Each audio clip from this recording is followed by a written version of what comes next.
पांचवी कहानी है इरविन पैट की। इसमें मैं पहले से जानता हूं आप लोग एक ही तरफ का विचार रखेंगे, इसमें शायद आप गांधी को नहीं पसंद करेंगे क्योंकि ये वो इरविन पैट था जिसके कारण भगत सिंह, राजगुरु और सुखदेव को फांसी भी दी गई और गांधी ने उनको बचाया नहीं। पहले इरविन पैट समझ लो क्या है। वॉइसरॉय इरविन थे, उनको गांधी जी ने कन्विंस कर लिया कि भैया अगर हम लोग बिल्कुल हाथ जोड़ के लड़ रहे हैं आपसे, आपके ऊपर हाथ नहीं उठा रहे, आपको तंग नहीं कर रहे, कुछ नहीं कह रहे, इसी को बोलते हैं अहिंसा, तो जो बेचारा अहिंसा किससे आंदोलन में है उसको तो जेल में मत डालो।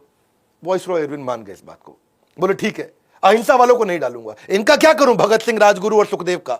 हाँ, इन्होंने ये तो सॉन्डर्स की हत्या कर चुके हैं। गांधी ने बोला जैसे आपको ठीक लगता है आप कर लो। गांधी ने उनको बचाया नहीं, उनको फांसी की सजा सुना दी गई और गांधी ने कोई इनिशिएटिव नहीं लिया उनको बचाने के लिए, क्योंकि गांधी ने कहा कि जब मेरी वॉइसरॉय से बात हो गई भैया कि जो बिना लड़े करेगा उसी को बचाएंगे। इस चक्कर में सुभाष चंद्र बोस वगैरह भी बहुत नाराज हुए, कई लोग नाराज हुए गांधी से, क्योंकि वो चाहते थे कि इन्होंने बहुत बड़ी शहादत दे रहे हैं, बचाओ इनको। पर गांधी ने कहा नहीं भाई, मेरे अग्रीमेंट में टर्म्स में नहीं आता है, मैं केवल उन्हीं को बचाऊंगा जो नॉन वायलेंट यानी मेरे तरीके से चलेंगे। तो बेसिकली गांधी का तरीका क्या था, आइदर माय वे और हाईवे, या तू मेरे साथ चल या तू, बस समझ लो बात को। तो ये बात से काफी लोग नाराज भी हुए गांधी से। और यहां तक कि एक बात तो ये भी हिस्टोरियंस में से कुछ इतिहासकार बताते हैं कि गांधी को इरविन ने यह भी कह दिया था कि तुम अगर भगत सिंह की कमिटमेंट लेके मेरे को दे दो कि दोबारा हरकत नहीं करेंगे तो मैं इनको भी छोड़ दूंगा। गांधी ने बोला नहीं भैया, मैं रिस्पेक्ट करता हूं उनकी ब्रेवरी की, मैं रिस्पेक्ट करता हूं, मैं तो दूसरों को भी मना करूंगा बिल्कुल इस तरह से कोई हरकत ना करें। और आगे चल के पता नहीं वो बदले ना बदले, अब क्योंकि वो उसकी आदत बन चुकी है नॉन वायलेंस। मेरा बिल्कुल क्लियर है, मैं इनका साथ नहीं दूंगा इस समय, क्योंकि मेरा मानना है कि हाथ जोड़ करके लड़ाई लड़ेंगे हम लोग।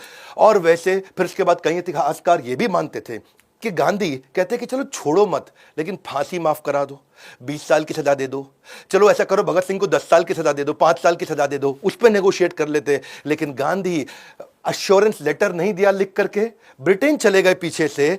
अब आप बताइए कि गांधी के लिए यह मजबूरी था कि जरूरी था? ये मजबूरी का नाम महात्मा गांधी, इसमें कहना ठीक है या गलत है, क्योंकि उन्होंने भगत सिंह को बचाया नहीं बिल्कुल भी। भगत सिंह चले गए, हमारे देश से इतना वीर सिपाही, आप डिसाइड आपको करना है, कमेंट बॉक्स में आप बताएंगे। मैंने कई बार बोला है कि आईबीसी एक ऐसा मॉडल है जिसको आईबीसी बनना तो भी आईबीसी बने, नहीं बनना तो भी बने, क्योंकि हम उसको ट्रेनिंग इतना दे देते हैं कि कोई भी अपना धंधा कर लो, एक बार आईबीसी जरूर बन जाना।